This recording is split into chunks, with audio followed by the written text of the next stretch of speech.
All right, welcome back to episode 2 of Storytime. I'm very, very excited to have Sam with me. Sam Demma is all about small, consistent actions and how they can lead to massive change. His community initiative was recognized on the national news. He's delivered 2 TEDx Talks, no big deal, and his speech was shared by Ashton Kutcher. Ever heard of him? He's the youngest member of CAPS, the Canadian Association of Professional Speakers, and is one of the most sought after speakers in the education space. Sam, thank you for being here. Super happy. I can't live up to that bio right now, but I appreciate it. So one of the things I really want to focus on with this is we're all going through a tough time right now. I think that's a reality. I don't think we have to talk, the last month, I think we've heard enough about what it's like to work from home and how are we all adapting and things like that. But at some point things are going to change or we're going to get out of this.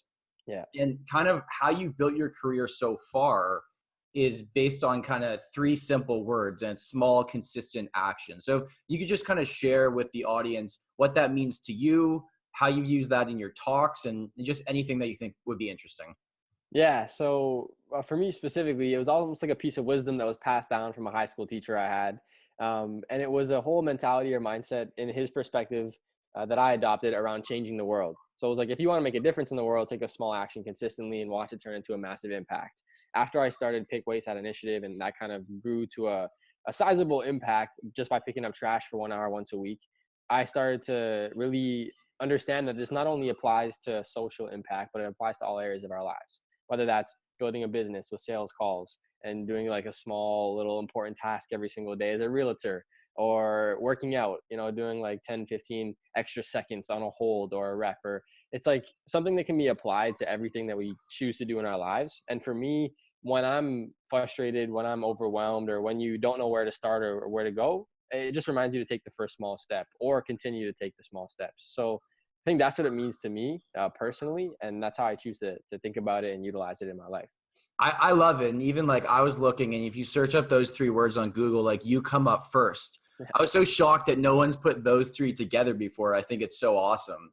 I always think about consistency is the thing for me that I think separates in any industry the people that are at the absolute top from the people that are just getting by. And I don't think it's always intelligence. Honestly, don't think that. I think it's the people that are willing to do, because really what success is doing those small, boring things every single day that are so obvious that you don't do them, right?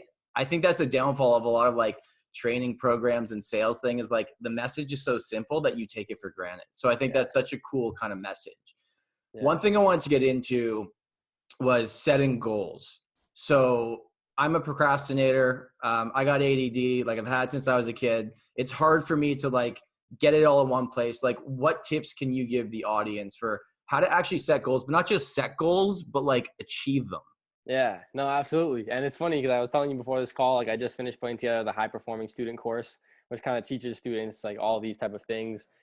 Super excited to launch that in a week or so. But essentially, when it comes to goal setting for me, before I even think about setting a goal, I always have to ask myself, who is it that I want to become in the next 10, 15 years? What's the vision? Because the vision is the big picture. The goals are the milestones that get you to this end goal or end big result. So if you set goals without an end big vision, it's kind of pointless. What are you striving towards? So first, if you don't have a vision in your life, I would strive you to sit down, create that. You obviously have a vision because you've been crushing it. Once you have this whole end picture created, then you ask yourself, okay, well, what are the milestones that would have to happen for me to reach there? For example, if I'm one day I want to be 250 pound bodybuilder. And right now I'm 180 pounds. I'm not going to set a goal up front to be 250 pounds. That's my end vision. My goal might be in the next year, gain 20 pounds. In the next year, gain 20 pounds. In the next year, gain 20 pounds. So I would say in order to set goals effectively, you have to have an end vision. And then you want to break that vision down into bigger chunks, maybe 6-month chunks, 12-month chunks, and set goals or milestones. And then to make it more effective or how to act on it, you have to break it down to the day. So whatever the result is, you want to break it down to the smallest denominator or to the daily result that you would need to get. So essentially you're reverse engineering the thing, right? You set the big one and then you keep going back as small as you can get it just to focus on basically the small consistent actions on a daily basis, right?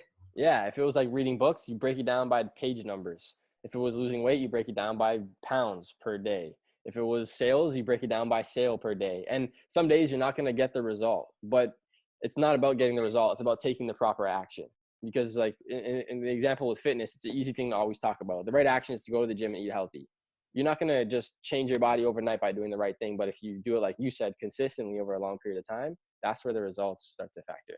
That's really cool. So that I'm going to segue then into the next question, which I think is really cool. So you're someone that at a very young age, and you're 20, correct? Are you 21 now? 20. 20, still 20. Awesome. Yeah. So how do you, like, you've mastered your craft at a young age by surrounding yourself and learning on a consistent basis. And like, same thing with me. Like, what's so cool is like, I started in real estate at 22. I'm 28 now. And I always thought in my head when I first started, like, man, by the time I'm 30, I'm going to have 8 years experience as I'm entering my prime, right? Like that's literally what's been keeping me going. So same for you. Like, you know, we always talk about 10-year goals. Like 10 years ago, you were 10. So like, can you even imagine what's going to happen in the next 10 years? So someone that is sitting at home right now that's inspired by something but hasn't taken it to their full potential, like what can you recommend for someone to master their craft? Yeah, I think time is the most important thing. Like when I was a soccer player my whole life, the only way I got to an extremely high level was by literally when I was a kid, I would bring the ball after school to the back end of my elementary school. And there was 2 like basketball nets on the wall, listen to music. And I'll just practice kicking the ball with both my feet for hours. And I knew that in order for me to become a better soccer player and a better passer and a better shooter, I would just have to keep hitting the ball. Like, there was no other question. When it comes to the craft I'm working on today, speaking or business, it's all about the exact same thing. It's all about speaking more. It's all about selling more. It's all about just doing the things that I want to improve at. So I would never expect myself to, become a better communicator by just reading a book. Like, you actually have to do the thing. So if someone's at home and there's something that they want to work on, or there's something that they want to learn, don't just read the theory, but like just go and fail at it, like suck at it. I have a video that I just posted on YouTube of one of my first presentations.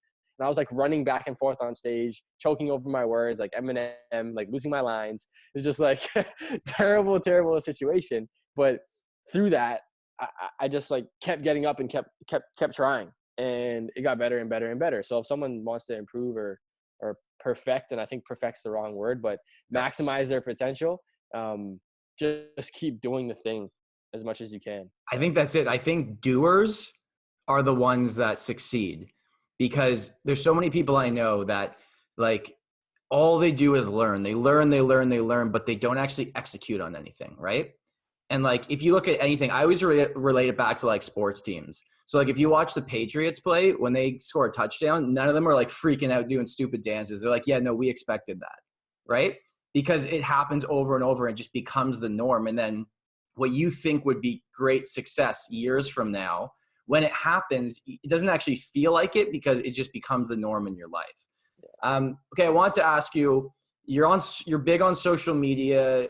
You're a public speaker, obviously that's your craft. We have certain moments in our lives that propel us to the next step and get us more notoriety. So when one of your speeches got shared by Ashton Kutcher, like what did that happen? Did that change anything for you, or what happened? Yeah. To be honest, not much. It got like 130,000 views, which is like pretty cool, but the numbers don't mean a lot. I got a bunch of messages from random people around the world saying like, dude, this was so awesome. Heard from some people in the US.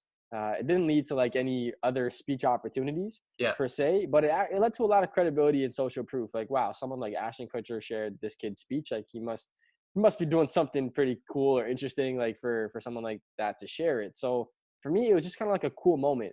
But I don't like to sit on those too long, because who cares? I don't like, I know a lot of speakers as well will get like a viral video on Goldcast, and then like they think that that's going to equate to them being like a very successful speaker. And it's like, it's not.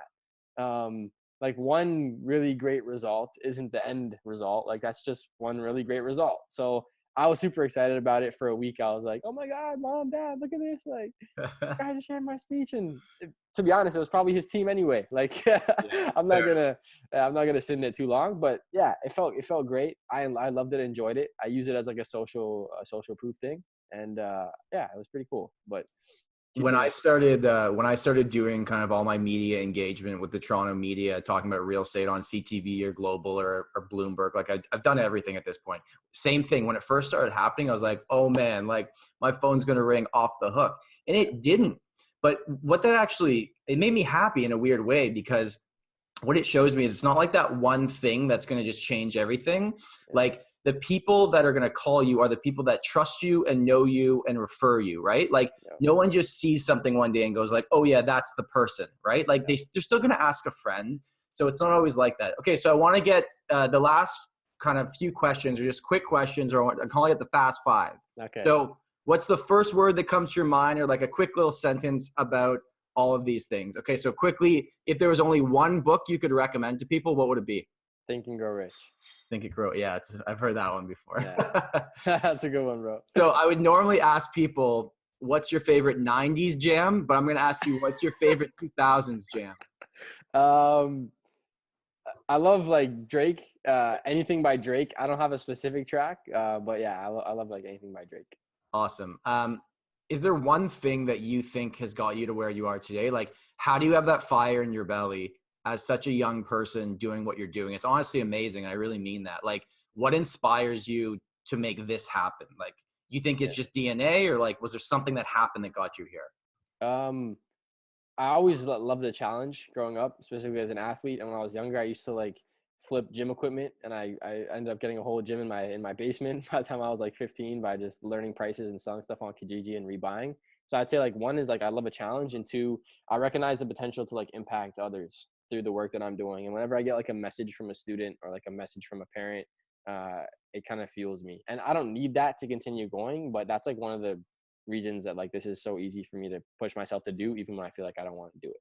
Yeah, my whole thing always has been like, I don't care what you do. If you wake up in the morning and you're excited, I think you're doing the right thing. And I don't care how much money you make. If you wake up in the morning and you hate your life, you're doing the wrong thing. So I think that's awesome. If you could only pay for one streaming service for videos, which one would it be? Masterclass. Nice. This guy's a learner. I love it. Okay, so where can people find you? Like if people want to look you up, learn more about you, get you for a virtual talk right now, or sign you up for the future for a talk in their school, where's the best place? Just my website, samdemma.com. Last name spelled Demma, and you should know how to spell Sam. But yeah, that's where they can find me. If someone wants to talk, Instagram. If you have kids that are at home and bored, I do calls with students around North America every Thursday for 3 hours. If you go to my bio on Instagram and hit the link, fill out the office hours form, I'll get back to your kids and schedule a call just to kind of like chat about goal setting and other cool stuff. I think that's so awesome. Well, I really appreciate you coming on. Is there any last words you have for anybody? Just do something that you would love and enjoy today, because like the world is at a tough spot right now. Don't feel pressure to perform super high. Just do something that makes you happy. Love it. Thank you so much. Thanks, brother.